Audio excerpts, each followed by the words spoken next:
خلاصۃ القرآن کے سلسلہ میں آج ہم آپ کے سامنے سورہ توبہ کی فضیلت اور اہمیت بیان کریں گے۔ سورہ توبہ مدنی سورت ہے۔ اس میں 129 آیات اور 16 رکوع ہیں۔ اس سورت کا دوسرا نام سورہ برات ہے، اور برات کا معنی بیزاری کے ہیں، چونکہ اس سورت میں عہد و پیمان سے بیزاری اور توڑنے کا بتایا گیا، اس لیے اس سورت کو سورہ برا اور سورہ توبہ کہا جاتا ہے۔ سورہ توبہ کو سورہ برا بھی کہا جاتا ہے۔ اس سورت کا پہلا لفظ ہی برات ہے۔ یہ سورت 9 ہجری میں اس وقت نازل ہوئی جب رسول اکرم صلی اللہ علیہ وآلہ وسلم رومیوں کی سرکوبی کے لیے نکلے تھے۔ اس غزوہ کو غزوہ تبوک کے نام سے یاد کیا جاتا ہے۔ یہ غزوہ سخت گرمی کے زمانے میں پیش آیا تھا۔ سفر بھی طویل تھا، پھل بھی پکے ہوئے تھے جو کہ ان کا اہم ذریعہ معاش تھے، اور مقابلہ ایک ایسی سلطنت سے تھا جسے اپنے وقت کی سپر پاور ہونے کا دعویٰ تھا۔ مختصر یہ کہ یہ غزوہ اہل ایمان کے لیے بہت بڑی ابتلا اور ان کے صدق و اخلاص کا امتحان تھا۔ اس کے ذریعے مومنوں اور منافقوں کے درمیان امتیاز بھی ہو گیا۔ حقیقت میں سورہ توبہ کے بنیادی ہدف دو ہی ہیں: مشرکین اور اہل کتاب کے ساتھ جہاد کے احکام کا بیان کرنا، اور دوسرا غزوہ تبوک کے پس منظر میں اہل ایمان اور اہل نفاق کے درمیان واضح فرق کر دینا۔ جہاں تک احکام جہاد کا تعلق ہے تو تمہید کے طور پر ان معاہدات سے برات کا اعلان کیا گیا جو مسلمانوں نے مشرکین کے ساتھ کیے تھے۔ ان کے لیے انتہائی مدت 4 ماہ مقرر کر دی گئی۔ یوں ہی مشرکوں کو بیت اللہ کا حج کرنے سے بھی منع کر دیا گیا، کیونکہ یہ لوگ کئی بار عہد شکنی کے مرتکب ہو چکے تھے اور اسلام کے بڑھتے ہوئے سیلاب کو روکنے کے لیے یہود کے ساتھ گٹھ جوڑ کرتے چلے آ رہے تھے۔ مشرکوں سے برات کا اعلان کرنے کے بعد اہل کتاب کے ساتھ بھی قتال کی اجازت دی گئی۔ مکر و فریب، عہد شکنی، منافقت اور جھوٹ ان کی فطرت میں رچ بس چکا تھا۔ یہود کا قبیلہ بنو قریظہ یا بنو نذیر اور بنو قینقاع، انہوں نے اسلام اور مسلمانوں کو نقصان پہنچانے کا کوئی موقع ہاتھ سے نہیں جانے دیا۔ تقریباً 20 آیات ان کے باطنی خبث اور دسیسہ کاریوں کو تشت ازبام کیا گیا، اور مسلمانوں سے کہا گیا کہ اہل کتاب میں سے جو لوگ اللہ پر ایمان نہیں لاتے اور نہ ہی روز آخرت پر یقین رکھتے ہیں اور نہ ان چیزوں کو حرام سمجھتے ہیں جو اللہ اور اس کے رسول صلی اللہ علیہ وآلہ وسلم نے حرام کی ہیں، اور نہ دین حق کو قبول کرتے ہیں، ان سے جنگ کرو یہاں تک کہ وہ ذلیل و خوار ہو جائیں۔ جہاں تک اس صورت کے ہدف کا تعلق ہے تو منافقوں کی علامات اور بد باطنیوں کو اس انداز میں بیان کیا گیا ہے کہ وہ سب کے سامنے ذلیل اور رسوا ہو کر رہ گئے۔ اسی لیے اس سورت کا نام سورہ فاضحہ بھی ہے، یعنی رسوا کرنے والی سورت۔ اس سورت کے نزول سے قبل انہوں نے اپنے آپ کو اسلام کے زبانی دعوے کے پردے میں چھپا رکھا تھا، لیکن اس سورت نے ان کے باطن کو یوں ظاہر کیا کہ ہر کسی نے جان لیا کہ کون منافق ہے اور کون مخلص اور کون مومن ہے۔ منافقوں کی کمزوریوں اور عیوب کو نمایاں کرنے کا ظاہری سبب غزوہ تبوک بنا۔ جہاد تو ویسے بھی جان کو جوکھوں میں ڈالنے والی عبادت ہے، جبکہ غزوہ تبوک میں مادی اعتبار سے اپنے وقت کی سب سے بڑی فوج کے ساتھ مقابلہ تھا، اور وہ بھی شدید گرمی اور فقر و فاقہ کے دنوں میں۔ اس غزوہ کے پس منظر میں منافقوں سے جو حرکتیں سرزد ہوئیں ان کا اندازہ چند چیزیں آپ کے سامنے بیان کرتے ہیں جن سے آرام سے لگایا جا سکتا ہے، اور یہ چیزیں سورہ توبہ کی بعض آیات ہی سے ماخوذ ہیں۔ اللہ تعالیٰ نے پہلے ہی نبی کریم صلی اللہ علیہ وآلہ وسلم کو فرما دیا تھا کہ منافق قسمیں کھا کر کہیں گے کہ اگر ہم طاقت رکھتے تو آپ صلی اللہ علیہ وآلہ وسلم کے ساتھ ضرور تبوک کی طرف نکل پڑتے۔ چنانچہ ایسا ہی ہوا، اور جب حضور اکرم صلی اللہ علیہ وآلہ وسلم تبوک سے واپس آئے تو منافقوں نے جھوٹے بہانے پیش کرنے شروع کر دیے۔ سوائے چند کے باقی تمام مخلص مسلمان فوراً غزوہ تبوک میں شرکت کے لیے تیار ہو گئے، جبکہ منافقوں نے مختلف بہانوں سے مدینہ میں رہنے کی اجازت حاصل کر لی۔ اللہ تعالیٰ نے فرمایا کہ ان منافقوں کا جہاد میں نہ نکلنا ہی بہتر تھا۔ اگر بالفرض وہ شرکت کرتے تو مسلمانوں کے درمیان فتنہ فساد پھیلانے کے سوا کچھ بھی نہ کرتے۔ ان میں سے بعض ایسے بھی تھے جنہوں نے بڑے مزاح خیز بہانے پیش کر کے اپنے لیے استثناء حاصل کرنے کی کوشش کی۔ مثلا جد بن قیس نام کا ایک بندے نے کہا، یا رسول اللہ، میں دل کا بڑا کمزور ہوں، جبکہ رومیوں کی عورتیں گورے رنگ کی ہیں۔ مجھے ڈر ہے کہ اگر میں جہاد میں گیا تو انہیں دیکھ کر فتنہ میں مبتلا نہ ہو جاؤں۔ ان کے دلوں میں مسلمانوں کے لیے بغض اور حسد کے سوا کچھ بھی نہیں۔ اگر مسلمانوں کو فتح حاصل ہو یا مال غنیمت ہاتھ آئے تو پریشان ہو جاتے ہیں، اور اگر اس کے برعکس کسی حادثے یا مصیبت کا سامنا کرنا پڑ جائے تو انہیں بے پناہ خوشی ہوتی ہے۔ وہ قسمیں کھا کر یقین دلاتے ہیں کہ اے مسلمانوں، ہم تمہیں میں سے ہیں، حالانکہ ایسا نہیں ہے۔ ان کی نظریں صرف مال پر ہوتی ہیں، اگر مل جائے تو خوش ہوتے ہیں، اگر محروم رہیں تو اللہ کے نبی پر بھی طعنہ زنی سے باز نہیں آتے۔ آپ صلی اللہ علیہ وآلہ وسلم کی زندگی میں انہیں مستقل یہ اندیشہ لگا رہتا تھا کہ کہیں ایسی صورت نازل نہ ہو جائے جو ان کا پول کھول دے اور ان کے قلبی راز فاش کر دے۔ ان کے دل اللہ کی محبت، اس کے ذکر و شکر اور اس کی عظمت سے بالکل خالی۔ ظاہر ہے جس کے دل میں اللہ کی عظمت نہیں ہوگی اس کے لیے معصیت اور نافرمانی بہت آسان ہو جائے گی۔ منافقوں کو کفار کے ساتھ تشبیہ دینے کے بعد قوم نوح، قوم عاد، قوم سمود، قوم ابراہیم، قوم لوط اور اصحاب مدین کا ذکر کیا گیا۔ اسی طرح آگے چل کر منافقوں ہی کا تذکرہ چلتا رہتا ہے۔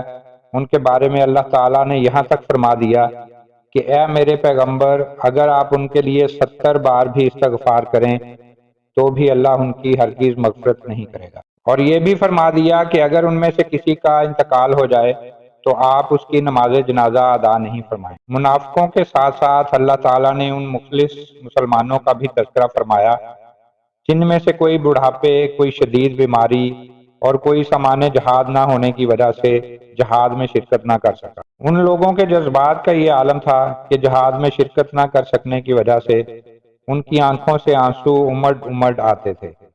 اس لیے فرمایا گیا کہ مخلصین کی اس جماعت پر کوئی گناہ نہیں ہے۔ اسی طرح آگے چل کر مخلص اہل ایمان کے علاوہ ان منافقوں کا تذکرہ کیا گیا جنہوں نے مالی وسائل اور سواری کے استطاعت رکھنے کے باوجود غزوہ تبوک میں شرکت نہیں کی۔ اسی طرح آگے چل کر اہل نفاق کا تذکرہ ہے۔ اللہ نے اپنے نبی صلی اللہ علیہ وآلہ وسلم کو تبوک سے واپسی پر راستہ ہی میں اطلاع دے دی تھی کہ جب آپ صلی اللہ علیہ وآلہ وسلم مدینہ پہنچیں گے تو منافق آپ صلی اللہ علیہ وآلہ وسلم کے سامنے مختلف قسم کے بہانے پیش کریں گے کہ ہم انتہائی سخت مجبوریوں کی بنا پر آپ کے ساتھ غزوہ میں شریک نہ ہو سکے، ورنہ ہم نے جانے کا تو پختہ ارادہ کر رکھا تھا۔ اور چنانچہ ایسا ہی ہوا، اور منافقوں نے قسمیں کھا کھا کر آپ صلی اللہ علیہ وآلہ وسلم کو اپنی سچائی کا یقین دلانے کی کوشش کی۔ منافقوں کے مقابلے میں اللہ تعالیٰ نے مخلص مسلمانوں کی صفات بیان فرمائی ہیں اور ان لوگوں کی تعریف کی ہے جو اپنی غلطی کا اعتراف کر لیتے ہیں اور جھوٹ بول کر غلط کو صحیح قرار دینے کی کوشش نہیں کرتے۔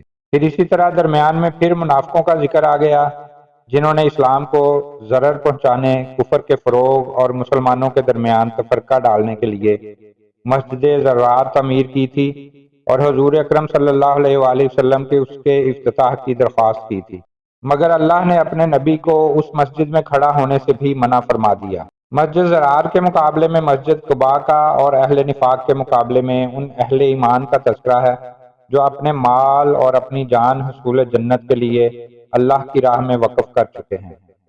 ان اہل ایمان کی تو ایسی صفات ذکر کی گئی ہیں جو ہر مومن کو اپنے اندر پیدا کرنے کی کوشش کرنی چاہیے، جن میں سے توبہ کرنے والے، عبادت کرنے والے، حمد کرنے والے، روزہ رکھنے والے، رکوع کرنے والے، سجدہ کرنے والے، نیک کاموں کا حکم دینے والے، بری باتوں سے منع کرنے والے اور اللہ کی حدوں کی حفاظت کرنے والے۔ غزوہ تبوک میں شرکت سے جو لوگ محروم رہ گئے تھے ان میں سے ایسے مخلص مسلمان بھی تھے جن کے اخلاص اور ایمان میں کسی کو شک نہیں تھا، یعنی حضرت کعب بن مالک، ہلال بن امیہ اور مرارہ بن ربیع۔ ان تینوں نے کوئی عذر نہیں پیش کیا بلکہ صاف صاف اعتراف کر لیا کہ پیچھے رہ جانے میں بالکل ہماری اپنی غلطی، سستی اور کاہلی ہے۔ ان کے معاملے کو الگ رکھا گیا، یہاں تک کہ 50 دن تک ان کا بائیکاٹ بھی کیا گیا، لیکن پھر انہیں سچ بولنے کی وجہ سے ایسا نوازا گیا کہ ان کی توبہ کی قبولیت کا اعلان وحی کے ذریعے کیا گیا۔ یہ اعلان ان کے لیے اتنی بڑی بشارت تھا کہ خود رسول اکرم صلی اللہ علیہ وآلہ وسلم نے حضرت کعب بن مالک سے خطاب کرتے ہوئے فرمایا کہ جب سے تمہیں تمہاری ماں نے جنا ہے، آج سے زیادہ بہتر اور مبارک دن تم پر نہیں آیا۔ اگلی آیات میں اہل ایمان کو 4 باتوں کی تاکید کی گئی ہے۔ پہلی یہ کہ وہ خفیہ اور اعلانیہ تقوی کو لازم پکڑ کر رکھیں۔ دوسری یہ کہ وہ اہل نفاق سے دور رہتے ہوئے صرف سچوں کی محبت اختیار کریں اور ان کی صحبت اختیار کریں۔ تیسری یہ کہ وہ رزق کی تنگی اور کشادگی میں اللہ کے رسول کو اپنے اوپر ترجیح دیں۔ چوتھی بات، حقیقت میں اللہ کی طرف سے وعدہ ہے کہ ہر قسم کی عبادت اور اطاعت کا اللہ کی طرف سے اجر مل کر رہے گا، اور یہ کہ اللہ کے دین کے لیے جس قدر مشقت اٹھائی جائے گی اتنا ہی اجر و ثواب عطا ہوگا۔ جہاد کی فضیلت اور اہمیت کے باوجود حکم دیا گیا ہے کہ سارے ہی مسلمانوں کو جہاد میں نہیں چلے جانا چاہیے، بلکہ کچھ لوگوں کو حضور صلی اللہ علیہ وآلہ وسلم کی خدمت میں موجود رہنا چاہیے تاکہ آپ سے دین کی سمجھ حاصل کر سکیں۔ اسلام کو اپنی دعوت کی ابتدا میں جیسے دشمنوں کی طاقت توڑنے کے لیے جہاد کی ضرورت تھی، اسی طرح ان بنیادوں کی بھی ضرورت تھی جن پر اسلامی مملکت کی عمارت کھڑی کی جا سکے۔